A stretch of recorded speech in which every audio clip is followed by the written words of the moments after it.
বিসমিল্লাহির রহমানির রহিম।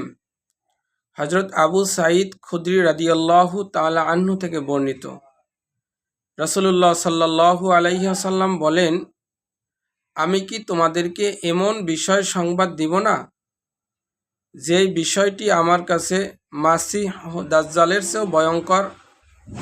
সাহাবীগণ আরজ করেন, ইয়া রাসূলুল্লাহ, হ্যাঁ।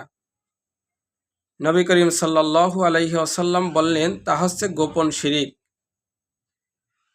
এর উদাহরণ হলো, কোনো মানুষ দাঁড়িয়ে এজন্যই সে সুন্দরভাবে নামাজ আদায় করতেছেন, তিনি মনে করতেছেন যে আমার নামাজ কোনো মানুষ দেখছেন।